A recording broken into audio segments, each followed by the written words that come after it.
Hello and welcome to episode number 393. This is the Project Management Podcast at pm-podcast.com and I'm Cornelius Fichtner. Thank you very much for joining us today. Are you currently studying or maybe thinking about studying for your PMI Agile Certified Practitioner exam? That's the PMI-ACP exam? Well, wonderful, because that's what we are going to be talking about. Which brings me to this little announcement. If you are a project manager who wants to become PMI-ACP certified, then the easiest way to do so is with our sister podcast, the Agile Prepcast, and get your certification training for the exam by watching the in-depth exam prep video training from agileprepcast.com. And in this interview, you are going to meet Stas. Stas is not only one of my students, but also one of my co-workers. And one of the interesting differences in how he prepared for his PMI-ACP exam is the fact that he took an agile course at a university that helped him get a better understanding of the agile mindset. And so by the time he got around to using actually our own training course, he was already quite ahead of the curve. As you know, the rules of all PMI exams are such that we are not allowed to discuss specific questions from the exam, but we can discuss his overall experience, general thoughts on the process, and his recommendations to you. So you can look forward to an experience and tip-filled interview on how to prepare for and pass your PMI-ACP exam. And now, let's time box this for 45 minutes. Enjoy the interview. The Project Management Podcast's feature interview. Today with Stas, Senior Project Manager for OSP International.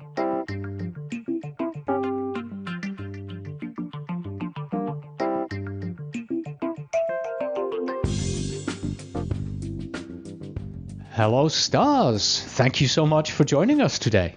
Hello, Cornelius. Thank you for having me. Absolutely. And of course, congratulations to you on passing your PMI-ACP exam. Thank you very much. Yeah. So when exactly did you pass? How long ago was that from today? From today, it was about just over half a year ago in October. Okay. And at this point, I think it's also important that you and I mention that we are colleagues. We work for the same company. We both work for OSP International, and we are a training company. We train people to prepare for their PMP, CAPM, and also the PMI-ACP exam. And as part of this, you have used both our training products, right? You've used the Agile Prepcast and our ACP exam simulator, right? Yes, that's right. Okay, good. And we just want to make absolutely clear that we put this disclaimer up front here, and so that everybody is aware of our situation. My usual question when we start one of these lessons learned interviews, what's your most important lessons learned here for our listeners? I think when you prepare for your PMI-ACP exam, you need to take it seriously. Because sometimes I heard when I started to prepare that the PMI-ACP exam is easier than PMP, and then you can pass it quite quickly and without too much effort. But at least for me, it was not true. It was a really serious preparation. You should dedicate your time. You should make your family ready for this, because you are going to be missing for a couple of months. So take it seriously, and probably the most important thing, don't try to memorize anything. Just try to get into what's called an agile mindset when you're preparing, and especially when you take your exam, so that you will select the correct answer. And let me also ask you this. When you took the PMP and then the PMI-ACP, how much time was there between those two exams? I think it was about a year and a half. Yeah, I think you did it relatively quickly following each other. Why did you choose to become PMI-ACP certified on top of the PMP?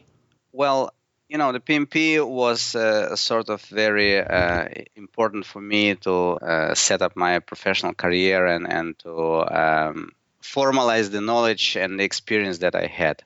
The PMI-ACP, on the other hand, because most of my professional career I was in the IT industry, and we extensively used Agile, but we never called it Agile. We just, looking back, I see that we have been using Agile practices and tools and techniques, but we never called it, we are using Agile here and we are using traditional project management methods here.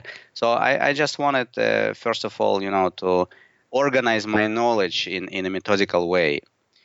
And IT industry is also a very competitive industry, so I wanted to have a competitive advantage. Yeah, and talking about competitive advantage, did you look at any other certifications in terms of Agile? Or did you just say, I'm PMP, I'm going to go for the ACP? Or did you look at any other organizations that offer Agile certifications? No, actually, I just went right away to the PMI. Okay. Yeah, and what you have said here is actually my experience as well. In my previous job, we did use agile practices, short iterations, a lot of customer involvement, all that was there, but we never called it agile. It's just something that we did. And I have to admit that was 10 years ago. I was unaware at the time of agile principles and all that. So it never occurred to me that we were doing agile at all. What value do you see in having the certification now? The value for me, and I believe for my colleagues, is that now when we all certified, we can use the same terminology while managing our projects. We can, we can approach our planning and execution of our projects more intelligently, and this provides a value for us and for the organization, so that we, perform better. Let me get back to something that you said early on. You said you have to take this seriously, this exam. It's not just something that you can do on the side. You also mentioned a duration of about 2 months. So you took the PMP exam and you said it took you about 1.5 years later you took the ACP exam. When did you start to look at this and then seriously begin to study? Yeah, it's an interesting point because, like I said, I thought for some reason I was under impression that a PMI-ACP certification is much easier and you can just apply and take your exam and pass very quickly. And when I actually started to fill my application on the PMI website, I realized that it has a lot of requirements like the PMP. You need to have your experience, you need to have your contact hours. You actually have to be prepared properly in terms of the application to gather all the information from your managers, stakeholders who can prove your experience. And at that time, I was also working full-time job on my previous employer, and we had pretty much workload. So I didn't realize that I had to dedicate my time, and I should have done more research on what this PMI-ACP certification about. So this is why I believe that in the beginning, I didn't start to prepare for this exam, 100% dedication. So in terms of duration, how long did you study? From the moment I realized that I need to be prepared properly, it took me about 3 months. 3 months. And how much did you study every day? I would say on average between 1 to 2 hours, maybe, of course, more in the weekends, less in the weekdays. Mm-hmm. You mentioned the application, so let's talk about that a little bit. Many people often say for the PMP exam, the application is a little mini project in itself because they want to know so much. Was it the same for you for the ACP exam then? Yeah, I would say both applications and both processes for PMP and PMI-ACP are pretty similar. The only difference is just your project description and the terminology that you are using for the PMI-ACP should be, in agile terms rather than in traditional terms. But the rest is pretty much the same. Mm-hmm. And were you eligible to take the exam right away, or was there anything that was missing? You mentioned the experience, you mentioned the contact hours. Yeah, I was. I had everything that I needed for the eligibility. But again, I just started it too early, and I didn't collect all the information that I needed. So it took me, the interesting thing that my first application expired. I didn't have enough time to complete it, and then after 90 days from the Oh, moment I really? apply, yeah. So let's talk about this a little bit. So PMI gives you 90 days. So if you start today with any PMI application, you have 90 days to complete it and submit it. And you passed that deadline. So did PMI basically delete your application and you had to start from fresh and put everything in again? Exactly. Oh, wow. That's harsh. Yeah, and I was a little bit afraid. I thought, oh, they rejected my application, so I cannot apply again. But then I realized it's just expiration. Okay. That's very interesting. And once you submitted your second application, how long did it take for PMI to process it, go through it, and give you the green light? Oh, that was pretty quick. I think in less than a week, they sent me approval and eligibility for the exam. Right. And you did not have to go through an audit like our colleague Jonathan had, right? Yeah, fortunately, I didn't have to. All right. And once you got the approval from PMI, did you go ahead and schedule your exam right away, or how long did you wait for that? Yeah, I scheduled it right away because the second time when I started to fill my application, I was already in the full, in the full gas towards the preparation. So I scheduled it right away. Okay. Well, let's talk about right then. Then, since you were in full study mode, then how did you study for the exam exactly? What study tools did you use? What books did you read? And did you read any of the recommended books that PMI has? Frankly, not. Very few people do. Yeah. I didn't read them, not because I didn't want, but just because my first book that I read was a very good summary of those 12 books provided, written, by Mike Griffiths. This book, I had good feeling about this book, even though I didn't know that eventually it turned out to be the book that summarized all those 12 books that recommended by the PMI. So this was my main source of preparation.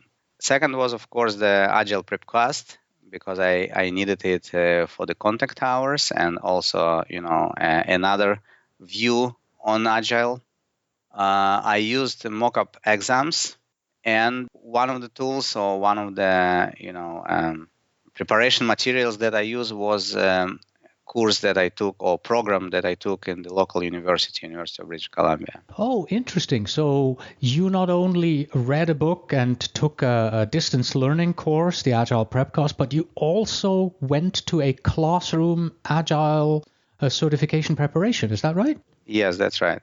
Oh, so let's compare the two. So you have the Agile Prepcast as a self-study tool, and you went to Classroom, PMI-ACP Exam Prep. How do those two compare to each other from your perspective? The thing is that the program, the Agile Leadership Award of Achievement program in the university, was not designed specifically to prepare you for the PMI-ACP. Okay. Yeah, it was just a sort of a program that university offers you, and you can expand your knowledge and learn more about Agile. But they have a lot of overlap between them. So the PMI, let's say the PMI-ACP exam content outline and the content of that program, they overlap each other about 80%. Okay.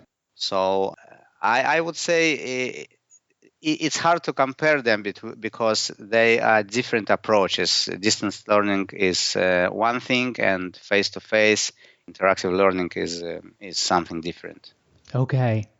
So in regards to the course, since it wasn't specifically for the PMI-ACP exam, did it confuse you more than help you as you were preparing to take the exam? Because on the PMP side, people often say, once you start preparing for the PMP exam, focus on PMP exam preparation courses, books, literature, articles. Don't really go for general project management articles and things, because that may not be appropriate for you to pass the exam. Did you find a similar situation when you compare the course to what was needed on the exam? No, in my case, it was really relevant, and I would say even it was maybe the most significant part of my preparation, because that course was built in very interactive way, so that the instructor on the course organized us in, let's say, agile teams, and through those 4 courses, the program consisted of 4 courses. Throughout those 4 courses, we actually performed projects, agile projects. We planned iterations, we performed iterations, we made retrospective, and then we ran second iteration and third, and we use all those agile tools and techniques. So I felt like this agile knowledge, I soaked it through my body, through the execution of those iterative games. Very useful. Yeah. So how much value was the Agile Prep cost then to you? The Agile Prep cost being a fully PMI-ACP Exam Prep focused course. Frankly, I believe it was not of a big value, and maybe because I took that course. If I didn't take that course, maybe I felt that Agile Prep cost had more value for me.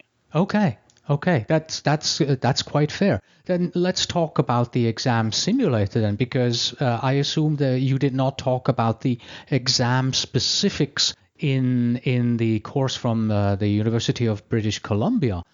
How valuable was the simulator for you then? The simulator, in the beginning when I started to prepare, it was partially valuable because the questions, as I see them now, they were too lengthy, and they covered some specifics that actually a real exam doesn't test you. Right. We talked about that with Jonathan as well. And that was also the moment when we then, stopped the development of the simulator and said, we have to do something here.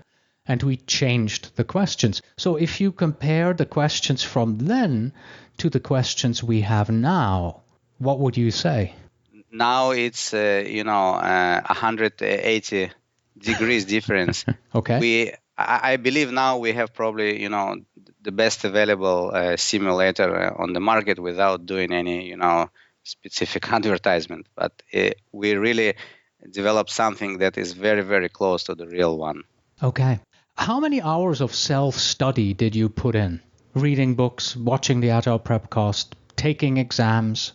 Well, I believe it's around maybe 100 hours. 100 hours, roughly. Okay. Yeah. And during that time, did you create a brain dump sheet? No, I didn't create any brain dump because I knew that brain dump is not required, and all you had to do was understand the agile mindset rather than remember any particular terms. What is your recommended approach when it comes to soaking up the agile knowledge and applying it to this exam? Well, I can speak for myself. For me personally, that agile course in the university, especially the first one, Agile Delivery Methods, was very, very valuable course because it put many of the knowledge in a very organized way and really hands-on way, something that you cannot really get in online course. So for me, that was the first contributing factor. The second one was a great book. I really believe that book is one of the best. And of course, the simulator, mock-up questions, you should do as many as possible, but you should use good simulator. Was there anything that surprised you later on during the exam? You said, oh my, I wish I had studied more of that. Yeah, I would say the exam itself surprised me a little bit. Because like I said, in the beginning I was thinking that it was an easy exam, so I probably set my expectation too low in terms of what to expect. And then when I started, when I went into the exam and I started to answer questions, the questions themselves, they were relatively, straightforward. The main problem was in the answer choices. Some of them were so close that it just was impossible to find the right answer. Eventually, some of them I just, I made a lot of this one or this one. Okay, I take this one. So what surprised me is the answer choices and the difficulty of the exam. It was not easier than the PMP. How do you prepare yourself for that?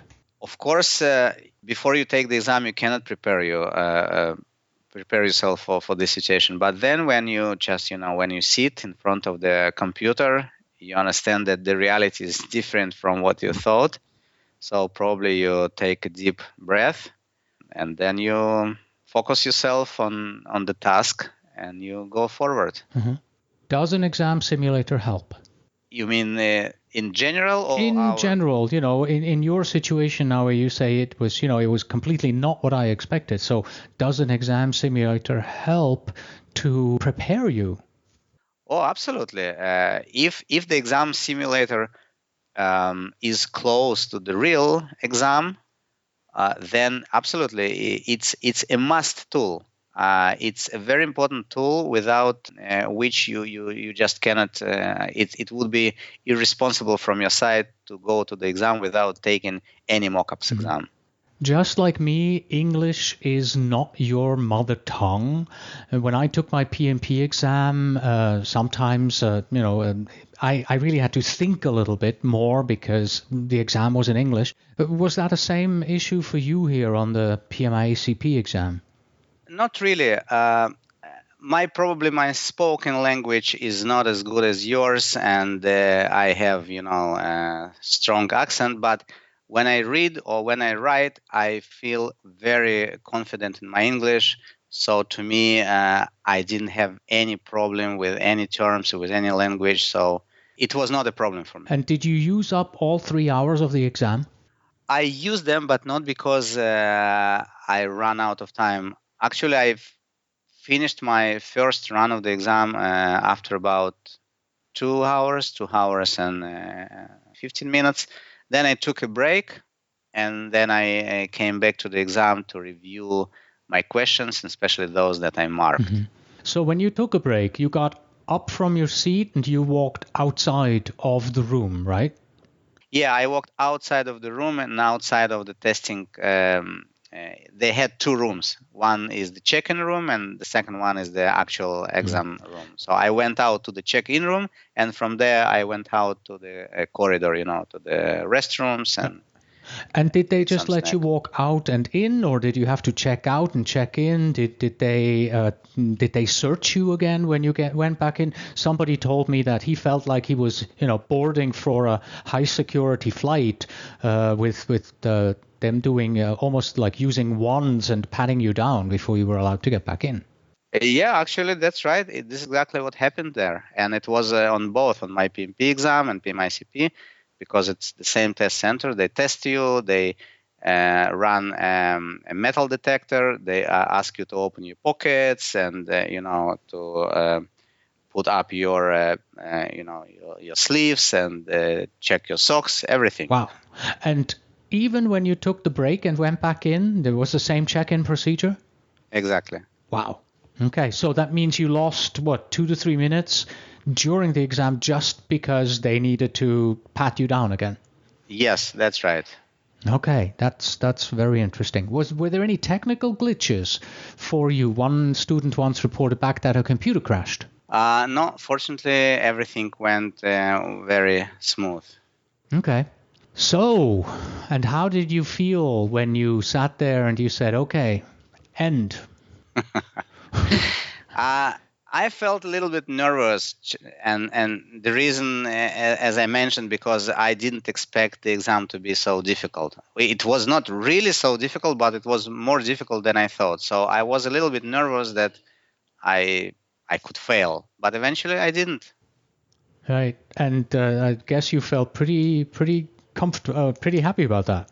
Oh yeah, I definitely felt very Yeah. happy. Yeah, it was a feeling of relief. Yeah, normally in this portion of the interview, I like to talk about the exam score report a little bit, but PMI, as we are recording this interview, is in the middle of rolling out a new exam score report. You still received the old score report, right? Below proficient, and above proficient. That was your score report. Yes. Yeah, and PMI is currently rolling out a new one, so we are not going to discuss that because we really don't have a lot of information about that yet. How long did it take for PMI to get back to you and send you your PMI-ACP certificate package? I think it was about 2 weeks. Oh, okay, that was quick. And did you already check the website during that time? Were you up there quickly? In terms of what? In the online registry from PMI. No, I didn't. I didn't check it. I just when I finished the exam, they gave me, the hard print copy of my exam result, and I think a couple of days after that, I logged in just to check, and I was already certified. I had my PMP and PMI-ACP. Excellent. Who was the first person who you told? My wife. Of course. Yeah. Yes.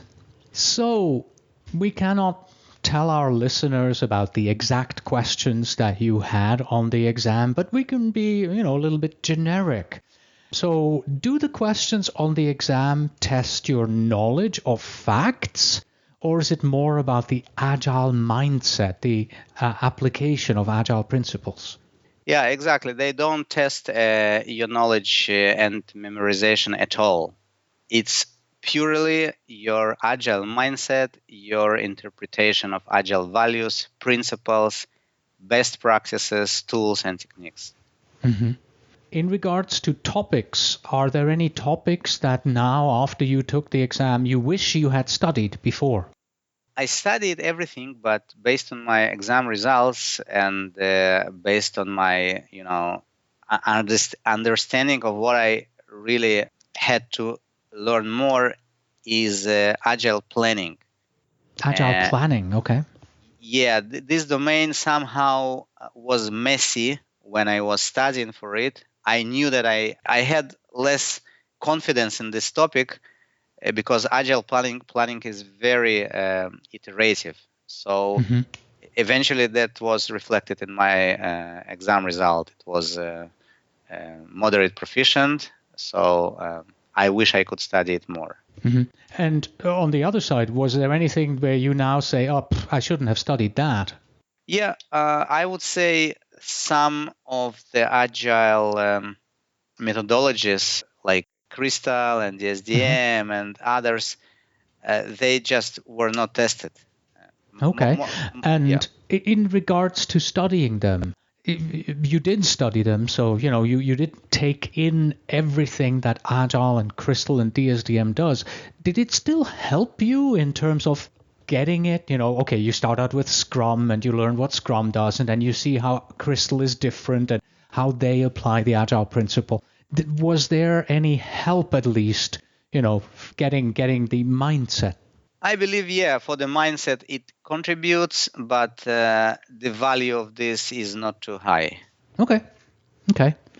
So now that you're PMI-ACP certified, what's next? Are you planning any future certifications? Yeah, actually, before I took my PMI-ACP, I was thinking to take a certification which is called ITIL. ITIL, yes. Yeah, but then I decided that first I want to, to finish with all my PMI certifications because it's very applicable in my current work. but later on I would probably go for ITIL. I didn't decide it yet when. Mm-hmm. So now that you have both the PMP and the PMI-ACP, how about PDUs? How are you earning your PDUs to keep the exams alive for your next recertification?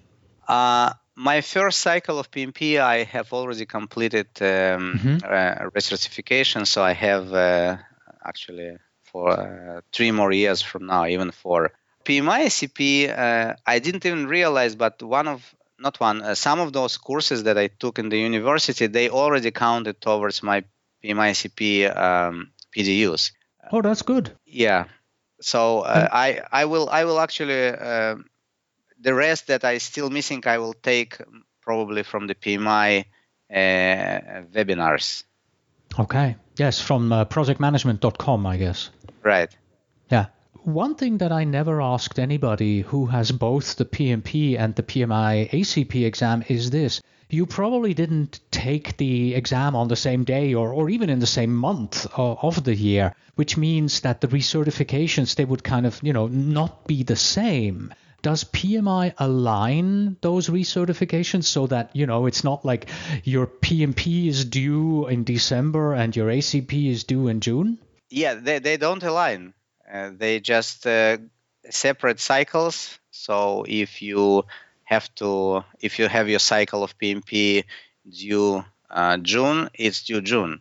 If you have your PMI-ACP cycle due October, it's due October. So you need to follow up and monitor it yourself. Okay. And the good news is that the updates that PMI has done to their online CCRS system, that's the continuing certification requirements system, it's actually quite nice because it's all visual, and you can, just by logging in, you get a very nice dashboard that shows you everything that you need to know. I think they did a really nice job there on that. Okay, do you have any final tips for our listeners in regards for preparing for the PMI-ACP exam? Yeah, I believe, like I said before, please take this preparation seriously. Dedicate the time from your family that you will be, part-time job, dad or mom or whoever your role is in the family. And again, don't memorize. Just try to be in agile mindset. Maybe it's easier said than done, but still try to be in agile mindset when you are preparing for the exam and when you take the exam itself. And it will be okay. Wonderful. Stas, thank you so much. Thank you, Cornelius. And that was our PMI-ACP exam lessons learned interview with Stas Podoksin. And since you probably didn't take the same university course as Stas did, you might be looking for a good PMI-ACP training course. So why not try our sister podcast, the Agile Prepcast, and get your certification training for the exam by watching the in-depth exam prep video training from agileprepcast.com. And that's it. Thank you so much for listening. As always, you can find us on the web at pm-podcast.com. Please send your emails to info@pm-podcast.com, and when you write, please tell me where in the world you are writing from.